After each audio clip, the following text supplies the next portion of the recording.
Hi, I'm Jeff Contreras, and I'm host of Austin Cable Access show Therefore I Am, the philosophical show with a political edge.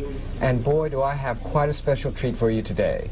For the next hour or so, we'll be talking to Fritz Springmeier, author of Bloodlines of the Illuminati. Fritz, thank you so much for being here today. Thank you for having me. It's a real pleasure. Fritz, your book has been out now for, actually it was republished, isn't that correct? Yes, it's been reprinted twice. Yes. Reprinted twice. And the title of the book is The Bloodlines of the Illuminati.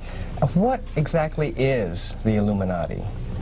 The Illuminati is the continuation of the mystery religions. There was quite a number of mystery religions in antiquity, and these mystery religions had councils that controlled them, and then there was a supreme council that operated clear from India to the British Isles that then coordinated all of these mystery religions, and that would be today what we call the hierarchy of the Illuminati.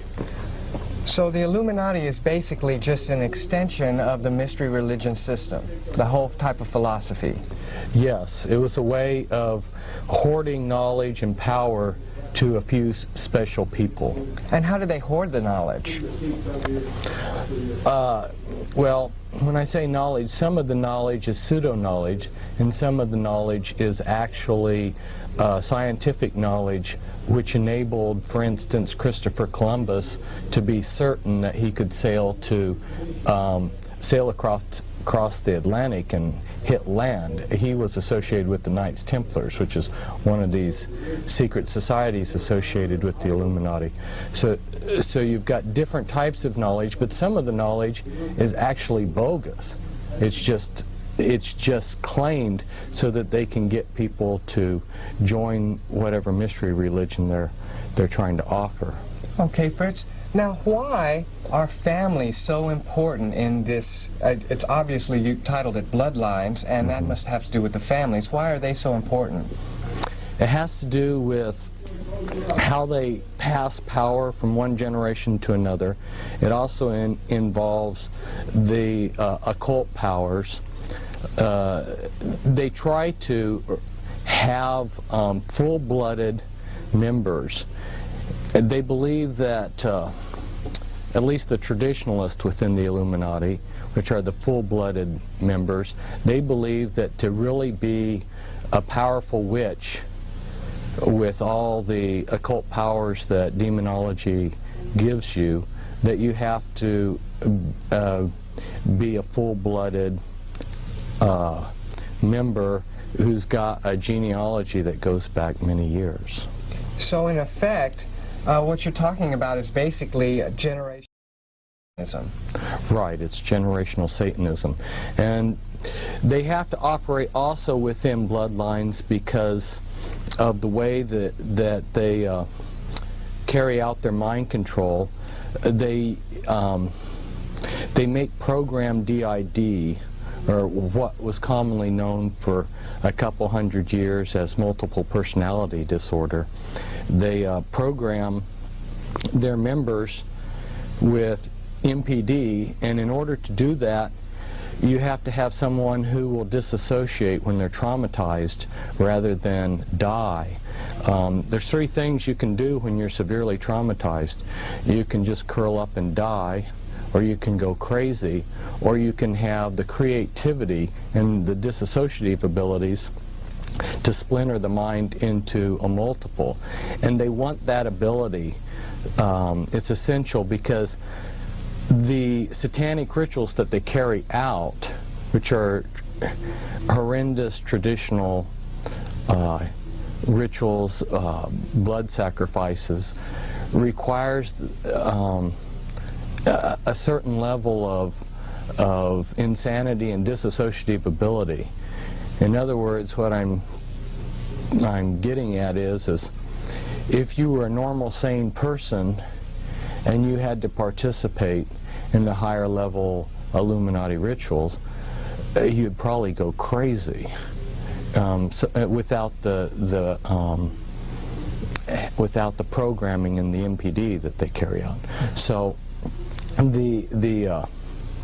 it's absolutely essential that they maintain the bloodlines. Okay, Fritz, now when you talk about blood sacrifice, what do you mean? Are you talking about chickens or goats or something like that? No. Unfortunately, I'm talking about human sacrifices. This is, you go throughout the world and you examine the different cultures, and you'll find that human sacrifice has been fairly widespread. And these powerful families have always felt that they gained power and through sacrificing other people. So you're saying that the blood sacrifice that we've read or heard about throughout the history books has never actually stopped. It's just gone into secret. That's right. Correct. That's very incredible. Now, Fritz, in the book Bloodlines of the Illuminati, you point out that 13 families are in control of the Illuminati structure. But in your book, you list 14 families. Could you explain this a little bit? Sure. They themselves decided that they would have 13 families, or really maybe a more descriptive word would be tribes. And it's my understanding that the reason why they chose the number 13, besides its magical implications, is also it's in mockery of what God had done, because as you know, there were 12 tribes, and then Ephraim and Manasseh were added, which were split off of the tribe of Joseph, which gave you 13 tribes of Israel. And so in mockery of that, then they have chosen 13 satanic bloodlines. But in working with people that were in the Illuminati and helping people get out of the Illuminati, I've gotten a fairly good handle on what last surnames they use. And although there's hundreds of, say for instance, Rothschilds in the United States, most of the descendants of the Rothschilds have other surnames. And so when I say bloodlines, that's more descriptive of families. And there are certain families within the entire context of the Illuminati that have become powerful in themselves, but aren't labeled by them as one of the top 13. And as there's a continual power struggle between everybody within the hierarchy, you have some factions that become more powerful, and as those families become more powerful, they deserve recognition of their own. So I listed the Reynolds and the Krupp family. Actually, I listed 2 extra besides the 13, the Reynolds and the Krupp family, because from the inside information I had gotten, they were very powerful. So what you're saying is that the families that are the top 13 families right now were not the top 13 families, say, of maybe 200 years ago, or even as far back as 1,000 years ago, that as these Illuminati families struggle for power within their own system, they replace some families with others and vice versa. Yeah, I believe that that process is ongoing. But I also believe that beyond just having the 13 families that they have listed as important or the top, they also, in a sense, recognize the power of other families. For instance, Bill Clinton has become very powerful in his own right. So, or the George Bush family. So, although they are descendants of these 13 tribes, they in themselves now, in this time period, are worthy of special focus or mention. Okay, Fritz. Well, we talked a little bit about the Illuminati structure. Could you briefly explain how this structure is set up? Yes, it's a pyramid structure. There's two basic levels in the Illuminati. There's the anarchy level.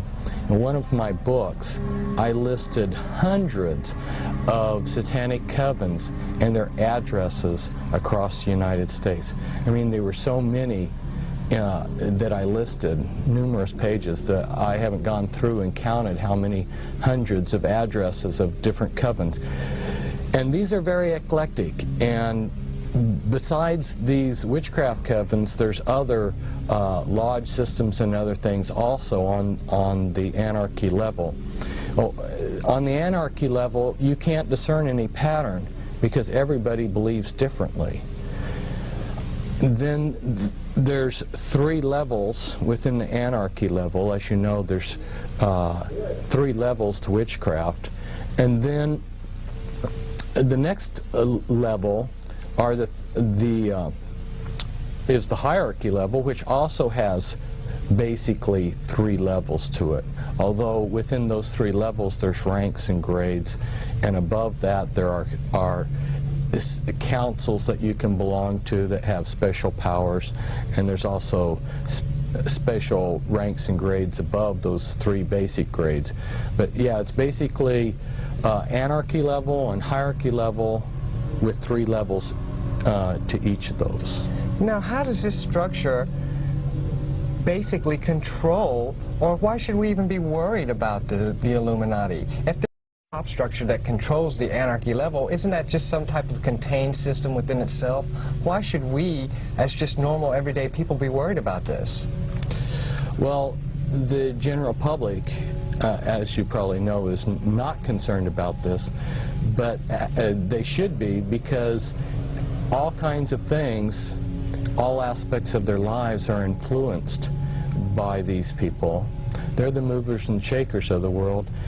There's some disinformation out there that I need to clarify, and that is the misunderstanding that's common out there is that this man, Adam Weishaupt, which was a pseudonym, a name that he had taken actually, started the Illuminati. He did create a modern structure for it. He was paid by these families to create a modern structure. But he didn't originate the Illuminati. The Illuminati goes back thousands of years before him. And the reason why I mention this is that if we go back into antiquity, we will see that there were certain families that were deified as gods, like Pharaoh, Alexander the Great. Maybe some of the viewers don't know that Alexander the Great believed that he was descended from gods. Genghis Khan, who's still worshipped in Mongolia. These powerful families believed they were gods, and they controlled through their priesthoods in these mystery religions the people that were subservient to them. They never wanted to relinquish power. They networked together, and over history you can never find any point in history where they gave up their power. What they did is they did a lot of sleight of hands and went underground or behind the scenes and let other people become frontmen, but they've still stayed in power. You can see a lot of I give a lot of evidence of that in my Bloodlines of the Illuminati book. Just some everyday examples that I ran into is, as a boy, you know, I met Henry Cabot Lodge. And someone who would read American history would know about John Cabot exploring the United States, which was of the Italian Caboto family. This is an ancient family, and yet you can see their influence in history all down through the years. Recently there was a book, Holy Blood, Holy Grail. Well, I say recent, it's not been recent, but it became a bestseller, and then the authors made a trilogy of books, Messianic Legacy and The Temple and the Lodge, and Pageant and Lay and Lincoln were the authors of that trilogy of books. And they go in and discuss how all of the royalty and aristocrats of Europe are descended from one single bloodline. Now, of course, then when you go to look at our presidents, you find that 11 of our presidents, at least 11, are part of that bloodline. At least 11 presidents are descendants from European royalty. Right, the Merovingian dynasty, at least 11. And a man recently, you know, David Icke, you may have heard of him, yes, says that he has the genealogy charts to show that all of our presidents were related. I have, in the talks that I've given in the last couple of days here in Austin, I showed a genealogy chart that I have, which shows 12 of the American presidents very closely related. Okay, Fritz. Well, you talked about how these Illuminati families, when they have power, and we can see that, then they go into hiding. Most people would say that the Templars, the Knights Templars, were one of these Illuminati structures. Could you explain basically how they supposedly went into hiding? Because you hear about the Templars, they had quite a long reign, and then the French turned against them, and then they were outlawed by the Pope, and then they just disappeared out of history. Right, and but they didn't. Although the Pope outlawed them, they were able to flee, and initially they went to places in Spain and Portugal, and from there they boarded ships and they sailed to Scotland. And there was a decision to help the Scottish gain their independence, and then became very prominent in the affairs of Scotland. Well, you know, Fritz, I saw the movie Braveheart, and I don't remember them being any Templar Knights in that movie. Yes, that's true, but the movie ended before the Battle of Bannockburn. Oh, all right, I understand now. Okay. Well, Fritz, now that we know basically a little bit about the Illuminati and about how they structure their system, can you give us a little bit of the mindset of these Illuminati families? I mean, why do these families, these 13 families and other families, feel that they have the right or the authority to control almost every aspect of our lives? These families, since antiquity, have believed that they were gods, and of course they have been worshipped in many periods as gods. And they continue to pass that prideful belief down from one generation to another. They believe that they're a superior being. Oftentimes, when I've seen quotes by these people or heard people relate what they heard, you see that they refer to us as ants or cattle. And they basically have the idea that they were born to be gods and rule us, and we were born to serve them. Okay, so they felt that they were gods and they were worshipped as such in ancient times, but with the rise of Christianity and things such as the Inquisition and maybe even the Reformation, shouldn't the people of history have stomped all of this out?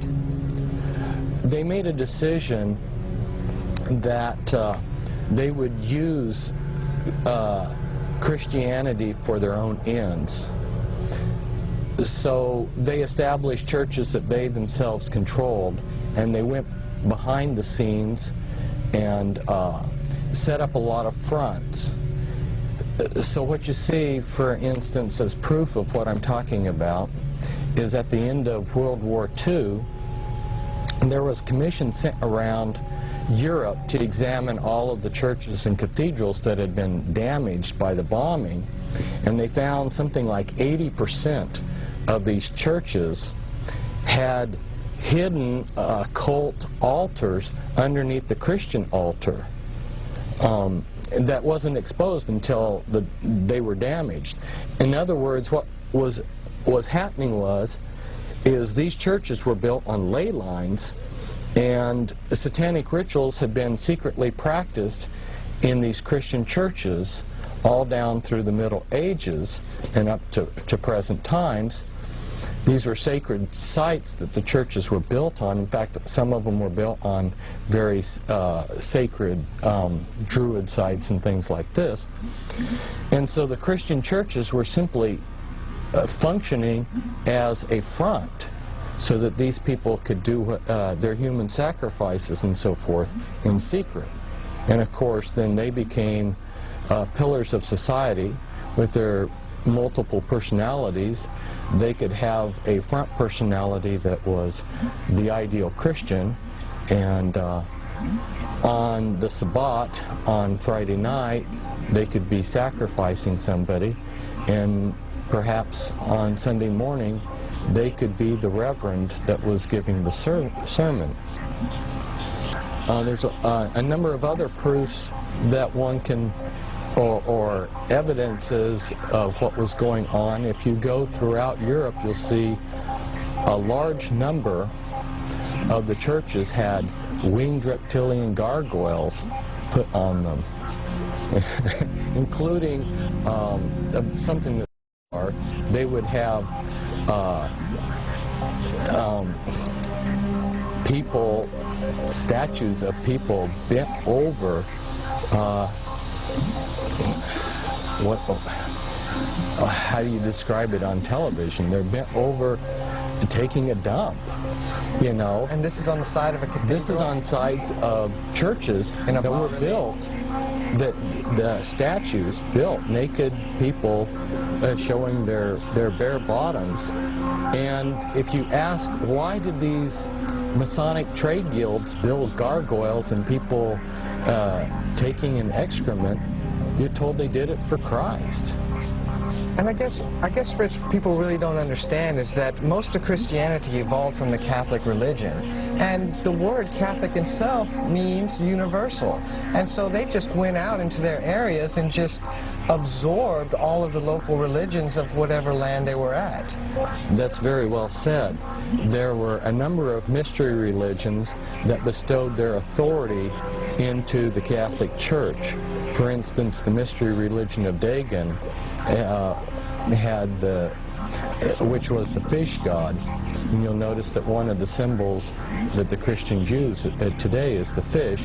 And the Pope's hat, his mitre hat, was the crown of authority of the head of the mystery religion of Dagon. Mm-hmm. So he at one point in history was given the authority to be head of that mystery religion. And so yeah, the Catholic Church was a good way to also absorb a lot of the paganism. Right, besides being a front for the more serious hardcore.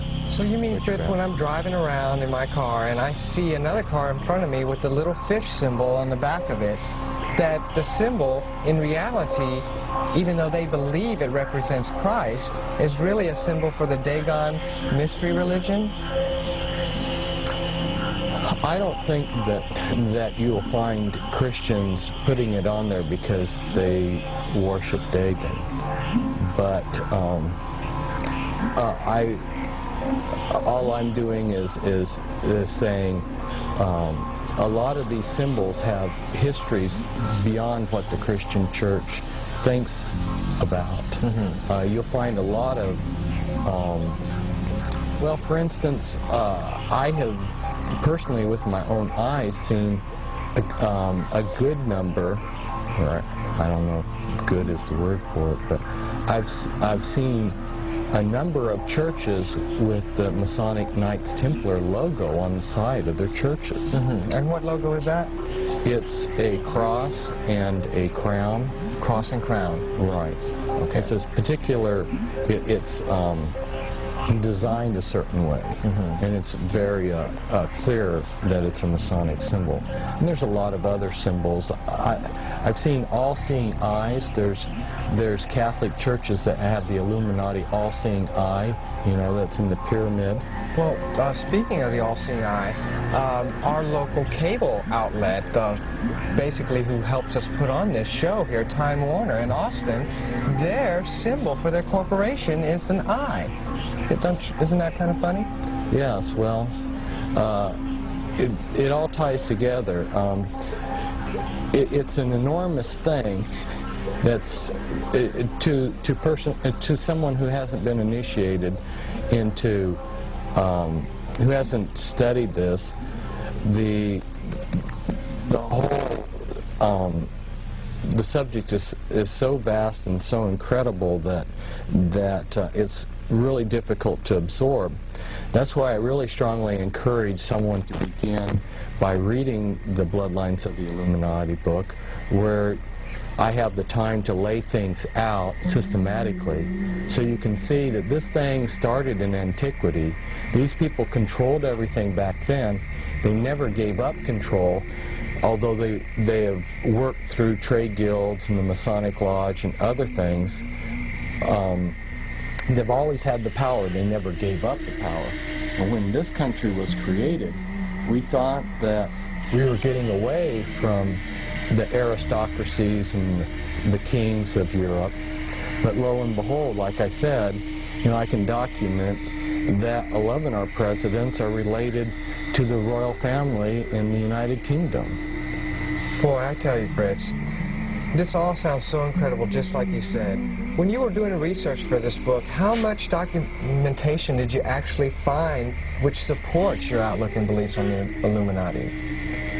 Well, I've done many years of research, and I was just joking with somebody that I was visiting this morning, because when I moved into my new house, I had been telling people I had 100 boxes of papers, you know, documentation, newspapers and stuff that I collected. But after I had filed those away, and I counted, I had 140 boxes left. So, a lot of what I have learned was because I've worked for years with people that are trying to escape the Illuminati, and they helped my learning curve greatly. They point me in the right direction. And a lot of information is right there if we scratch below the surface. But they realize that there are very few people like me that are going to be looking in the right direction and scratching under the surface. So, and they don't have time to hide it all. So there is an enormous amount of information out there that relates to these families. And I just am the type of person to plow through enormous amounts of information. That was just, I guess, the gift that God gave me. So what you're saying then, basically, Fritz, is that the information is out there, and really all you have to do is begin to search for it. Is that correct? Yes, I believe that a lot of the readers, once they have read my Bloodlines of the Illuminati book, and then once they maybe have read some of the other books that I have and gotten a basic understanding of what's going on, they're going to start seeing these things all around them, and they can teach themselves, and they can further their understanding on their own without my help. Okay, Fritz. Well, let's jump a little bit inside of the book, okay? I know you mentioned as one of the Illuminati families, the Kennedy family. Now, with all of their recent tragedy in the past few decades, how can you still feel like the Kennedys are major contributors to this whole power structure? There's definitely been some power struggles, and the Kennedys have been on the short end of the power struggles. That's true. But after John F. Kennedy was assassinated, and his brother, Ted Kennedy still was an extremely powerful senator. because of his tenure and all of the committees he was on and everything. He was one of the most powerful men in the United States. So that immediate family, you know, continues to be called by the news media as America's royal family. But let's understand that the Kennedy bloodline is far greater than just John F. Kennedy's family. Well, what do you mean, Fritz? I think most people would, when they think of the Kennedys, they think, oh, well, you had John's father, Jack was it, and he made all his money. Basically, you hear rumors that he made most of his money through Prohibition, and then he made a killing off of the stock market crash. And really, that's when we start to hear about the Kennedys. Are you trying to tell me that they have a history that goes further back? Yes, they have a history that goes way further back. In fact, the Kennedys are descendants from Brian Boru, who was the first Kennedy, and he was one of the most significant kings in European history. So you see that they're tied back to royalty. In fact, John F. Kennedy's sister married into British royalty. So these are just not commoners that grew up in a log cabin. But there's something that I would point out to our listeners out there in television land, and that is that the movers and shakers do not become rich and powerful and then join the Illuminati. They become rich and powerful because they are part of these Illuminati bloodlines, and their councils decide how they're going to divide up such things as the drug trade, monopolies, and things like this. And so when you see these families like the Astor family go from being totally poor, and in a few years, John Jacob Astor is the richest man in North America. And maybe I'll use him as an example. Okay. Since I got started talking on him. John Jacob Astor came from Germany, from a small town, Waldorf. His background was being a butcher. He couldn't hardly speak any English. His English was broken. And he was the type of person that if you were sitting beside him eating, he might grab your shirt and wipe his dirty face on it while he was eating the meal. He was gross, he was crude. He's not somebody that you would enjoy being around. Yet this man who could barely speak English and who is an exceptionally obnoxious person, within a few years became the most richest man in America. Now, how did that happen?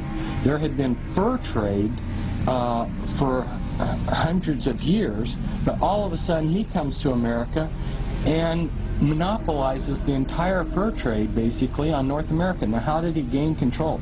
It's because somebody in the Illuminati councils had decided the Astor bloodline, which is a bloodline that goes back to antiquity, the name is a derivative of Astarte.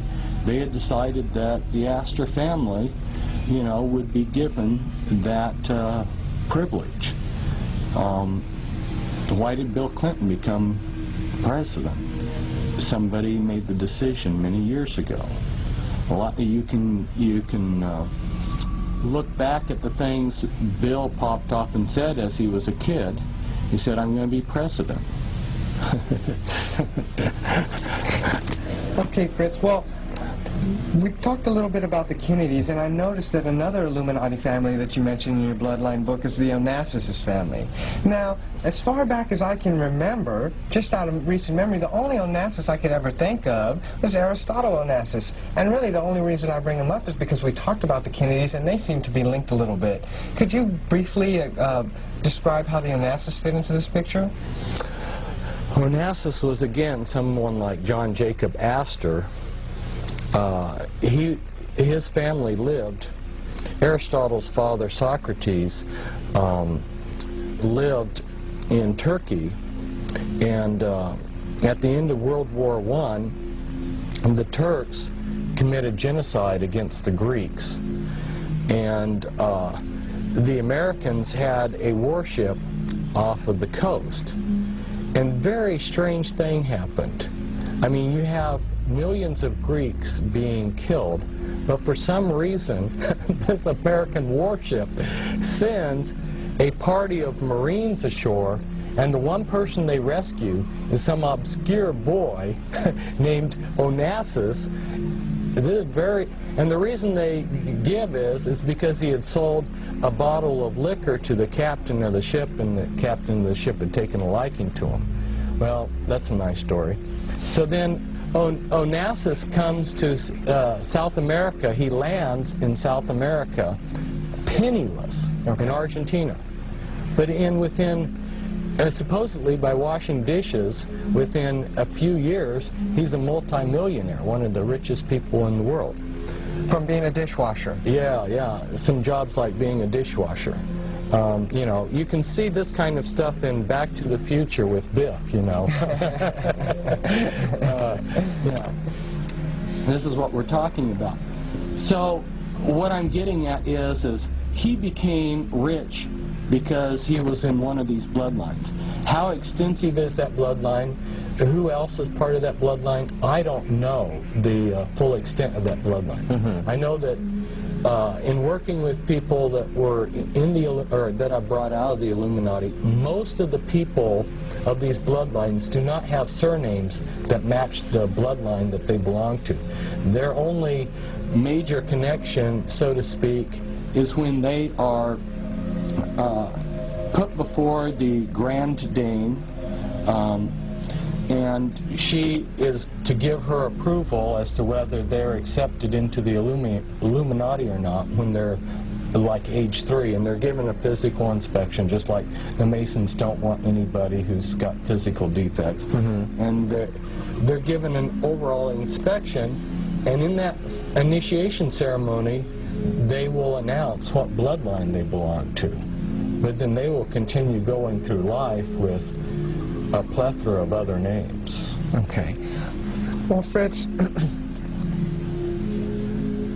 after hearing you speak over the weekend, I think one of the best examples to help people kind of understand how the Illuminati control world events, could you kind of briefly describe some of the major events of the Illuminati-controlled World War II? Oh, of World War II. Right.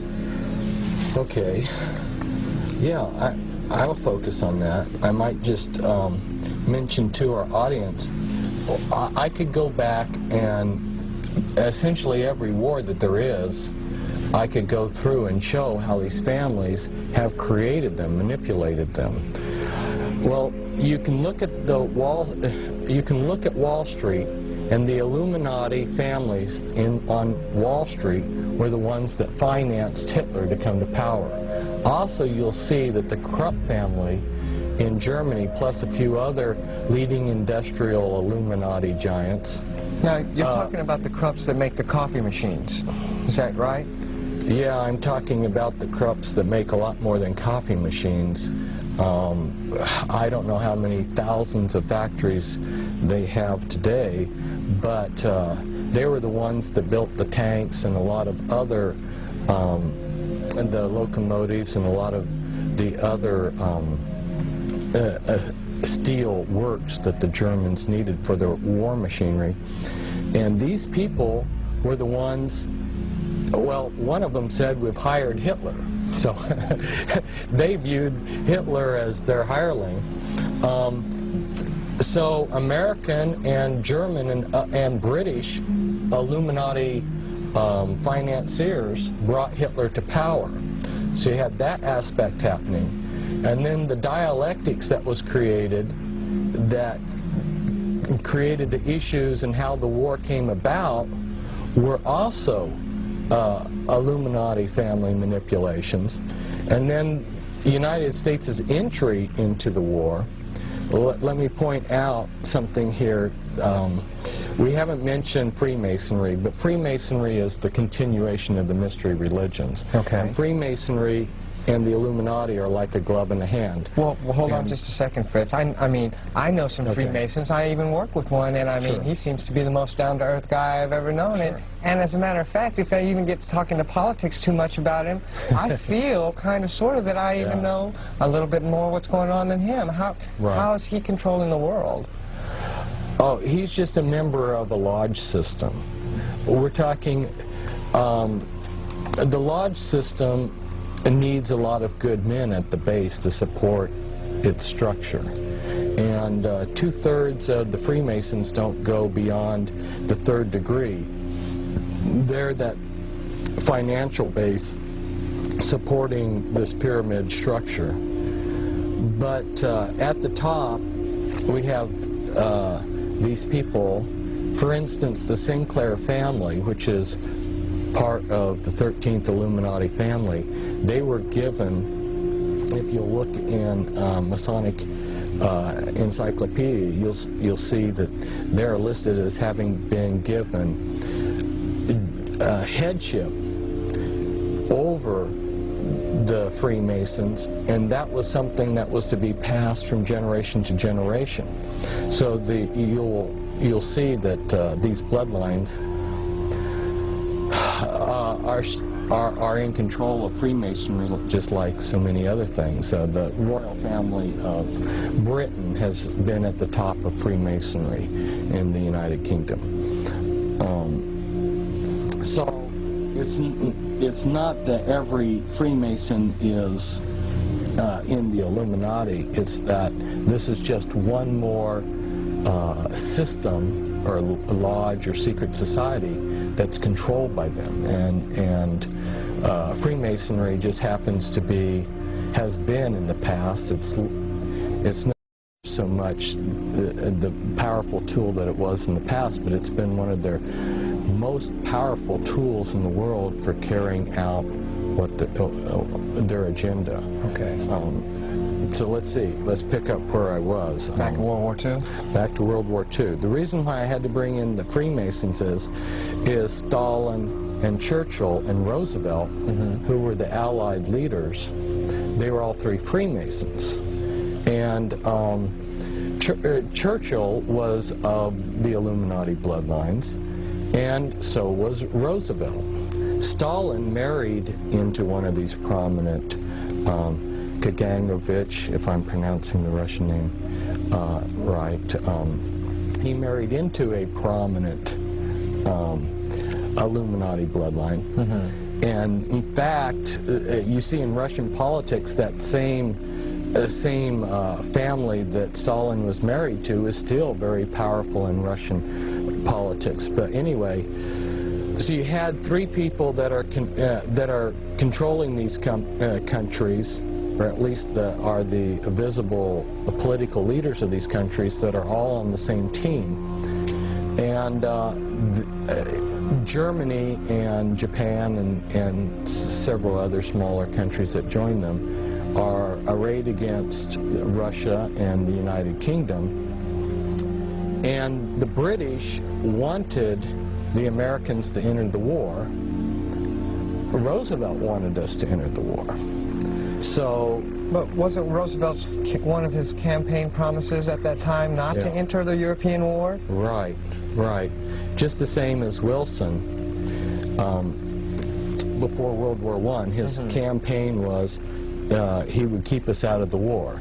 And then very shortly after he became president, he declared war on Germany.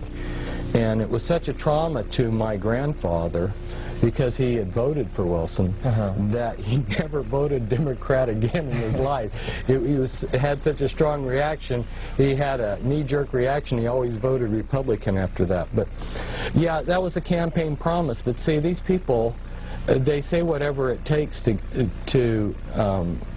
be popular, and then they do whatever they want, because we don't mean anything to them. And so, in going back and researching, I came across a book that was written which described aircraft carrier warfare in the Pacific in a war between Japan and the United States before there was ever an aircraft carrier built. And this book describes basically World War II. So this is rather amazing that someone was already thinking this stuff out. And then you'll see that when one studies it out, that the American military brought the Japanese Navy over to Pearl Harbor and specifically showed them item by item how the Pearl Harbor could be attacked. And then on the basis of that, those tours, the Japanese went back, made up their battle plans. American intelligence and British intelligence knew of the battle plans. They watched the Japanese fleet practice for their attack on Pearl Harbor. And then Roosevelt, to make sure that there was a lot of losses, the day before they attacked, he had all of our planes put on the airfields in circles with their noses pointed towards the center of the circle, so that it'd be very hard for them to take off when the Japanese attacked. There was a lot of things like this that were done to make sure that there was a lot of Americans that died so that they could get United States into the war. You know, I could talk for hours about how they created this war and then how they kept it going. The Illuminati, well, shortly after Pearl Harbor, President Roosevelt, and I showed the documentation in my talk here in Austin from the federal codes. He drew up an executive decree which allowed the Secretary of the Treasury, Morgenthau, to exempt whoever he wanted so that they could trade with the enemy. So these Illuminati families, like the Rockefellers, who controlled Standard Oil, and Onassis, were given the freedom to trade with the Germans so that they could keep the Germans supplied with essentials like diamonds there's a lot of industrial uses for diamonds, including they were needed for the gyroscopes and the gyroscopes for the V-2 rockets and everything. They supplied Germany with oil, designs for military equipment, and a lot of other things that, had the Illuminati not been given that special privilege of continuing to trade with Germany during the war would have come to an end easily by 1942. So basically, we had an embargo on Germany if we wanted to, but we just never closed the embargo. Or we just never kept the supplies from coming into the country. Well, if you were one of these Illuminati bloodlines, one of these powerful men, kingpins is the word I use, within these Illuminati bloodlines, you had the privileged status of being above the war. Above the war. The rest of us, it was a real war. And actually, Fritz, I think I can remember from your book, as from the Onassis chapter, his fleet of ships almost went unscathed, is that correct? Totally unscathed. They were never attacked. How many ships did he have? It was between 200 and 300 ships, merchant ships. And he's from the Greek fleet, correct? Yeah, Greek merchant ships. His ships flew the Greek flag. Essentially, every other Greek ship that was floating when the war started was sunk. But his ships went in all of the theaters of the war, the Mediterranean, the North Sea, and they were never attacked by either side. It took collaboration at the highest levels for him to travel around in a world war without anybody bothering him, while he made millions, perhaps billions of dollars off of the whole thing. This is incredibly fascinating.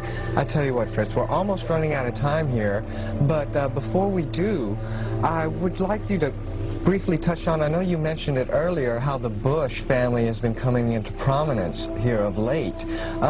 Could you give us maybe a little bit more of a background behind that family? Some of our listeners out there may be familiar with Skull and Bones, which is a chapter of the Illuminati, and that they have rituals with satanic undertones.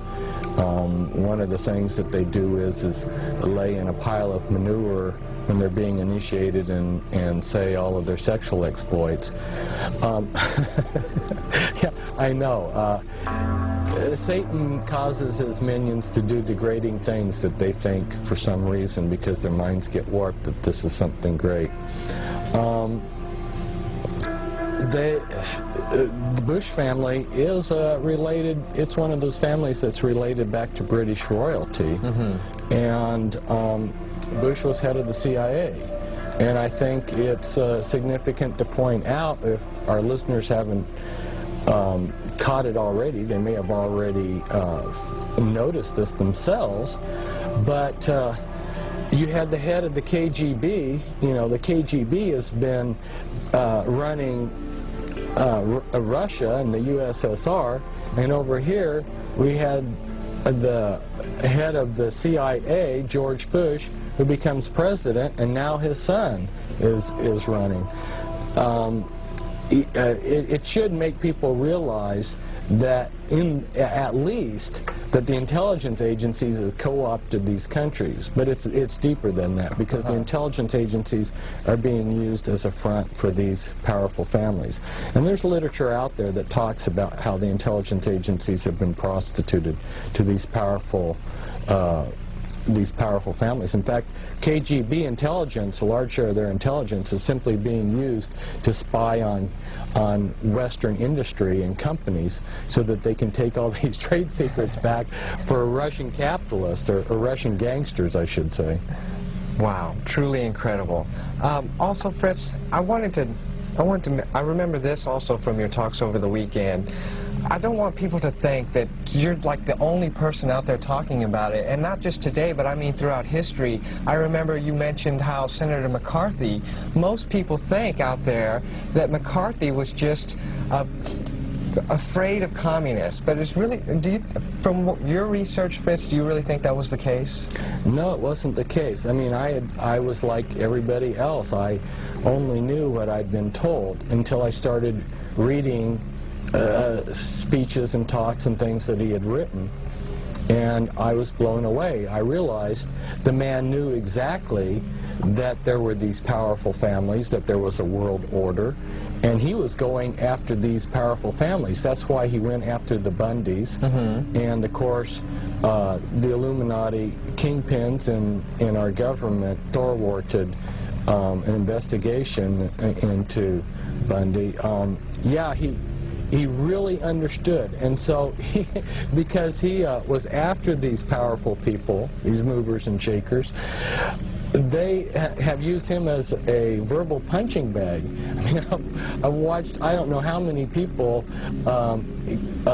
denegate his name, even, you know, in the last few years. I mean, you think the guy has been dead for a long time, they'd forget him, but Bill Clinton has used them as a punching bag, and then George Bush. So it's the Illuminati almost use him as an example. Like, if you come after us, this is what's going to happen to you. Isn't that correct? Yes, yes. That's totally horrible. Well, I know we just got a few minutes left now, for sure. But before we go, I wanted to ask you, Fritz, how can we, as normal, everyday people, recognize perhaps the policies or the agendas which are pushed on us through the Illuminati front organizations? Oh boy, that's a good question, but it's also a big question.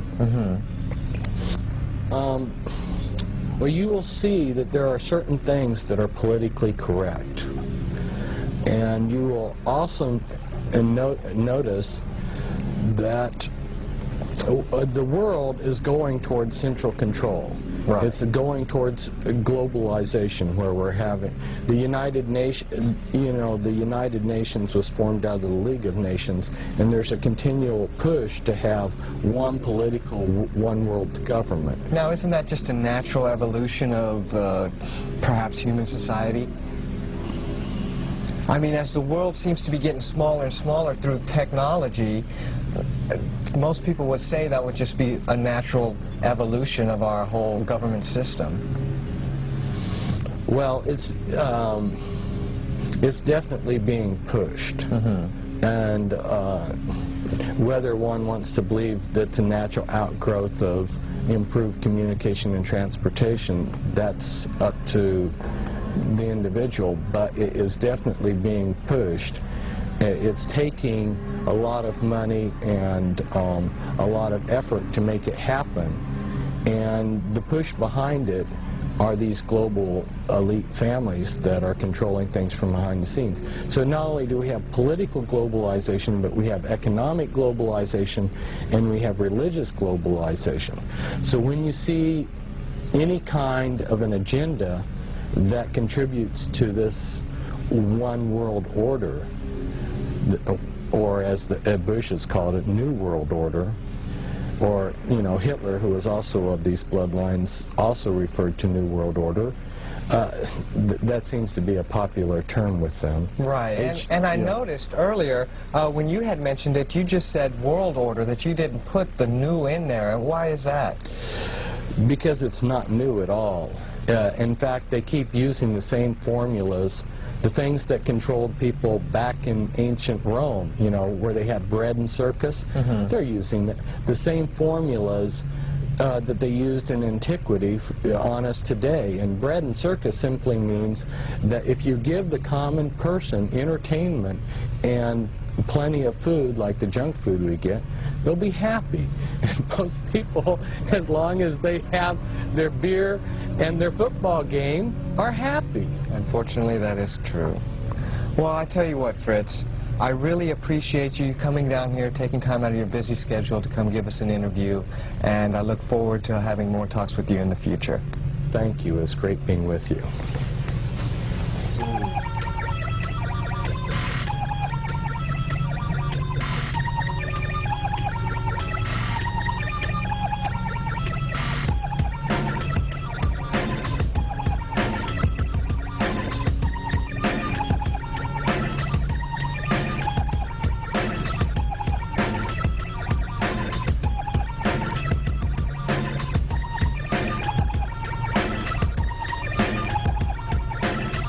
And you get them are prepared for this world order.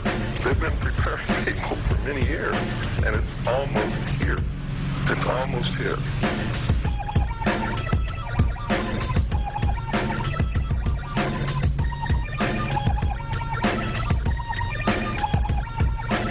What is at stake is more than one small country. It is a big idea. A new world order. Order.